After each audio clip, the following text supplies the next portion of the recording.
a Deus por mais uma leitura diária da Bíblia. A alegria do Senhor é a nossa força. Hoje vamos estar lendo Atos capítulo 23. Paulo diante do Sinédrio. Vamos ver? Paulo, fixando os olhos no Sinédrio, disse: Meus irmãos, tenho cumprido o meu dever para com Deus com toda a boa consciência, até o dia de hoje.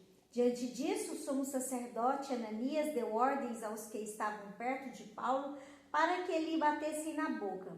Então Paulo lhe disse: Deus te ferirá parede branqueada. Estás aí sentado para me julgar conforme a lei, mas contra a lei me mandas ferir?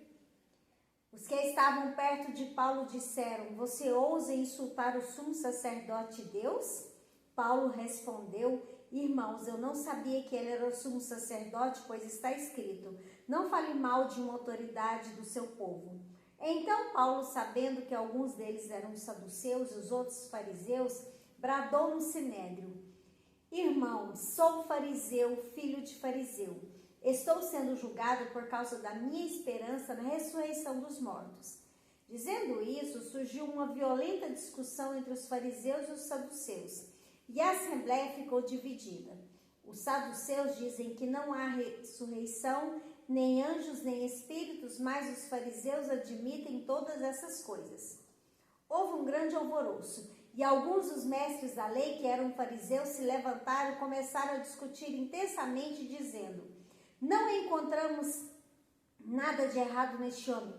Quem sabe se algum espírito ou anjo falou com ele? A discussão tornou-se tão violenta que o comandante teve medo de Paulo, que Paulo fosse despedaçado por eles. Então ordenou que as tropas descessem e o retirassem à força do meio deles, levando-o para a fortaleza. Na noite seguinte, o Senhor, pondo-se ao lado dele, disse: Coragem! Assim como você testemunhou a meu respeito em Jerusalém, deverá testemunhar também em Roma. Na manhã seguinte, os judeus tramaram uma conspiração e juraram solenemente que não comeriam nem beberiam enquanto não matassem Paulo. Mais de 40 homens estavam envolvidos nessa conspiração. Dirigindo-se aos chefes dos sacerdotes e aos líderes dos judeus, disseram: Juramos solenemente sobre maldição que não comeremos nada enquanto não matarmos Paulo. Agora, portanto, vocês, o Sinédrio, peçam ao comandante que eu faça comparecer diante de vocês com pretexto de obter informações mais exatas sobre seu caso. Estaremos prontos para matá-lo antes que ele chegue aqui.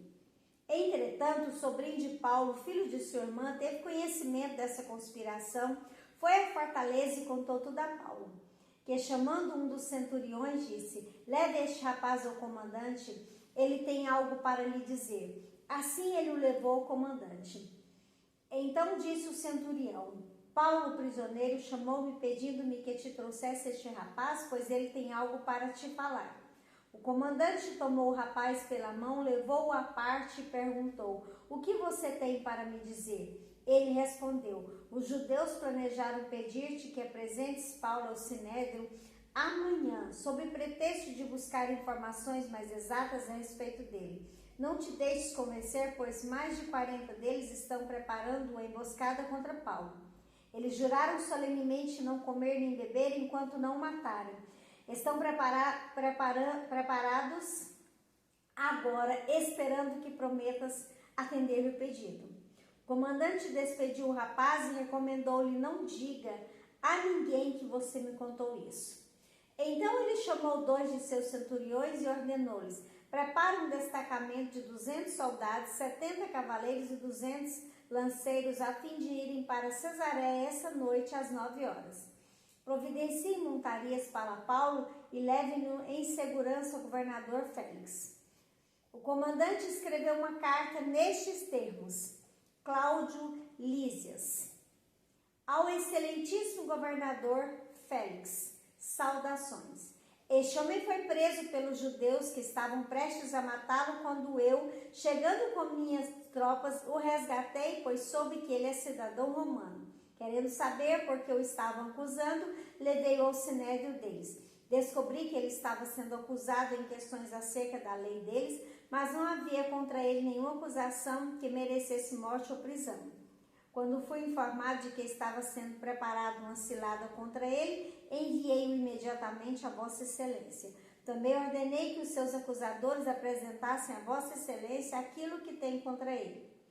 Os soldados, cumprindo seu dever, levaram Paulo durante a noite e chegaram a Antipátride. No dia seguinte, deixaram a cavalaria, prosseguiram com ele e voltaram para a fortaleza. Quando a cavalaria chegou a Cesareia, deu a carta ao governador e lhe entregou Paulo. O governador leu a carta e perguntou de que província era ele. Informado de que era de Cilícia, disse: ouvirei seu caso quando seus acusadores chegarem aqui.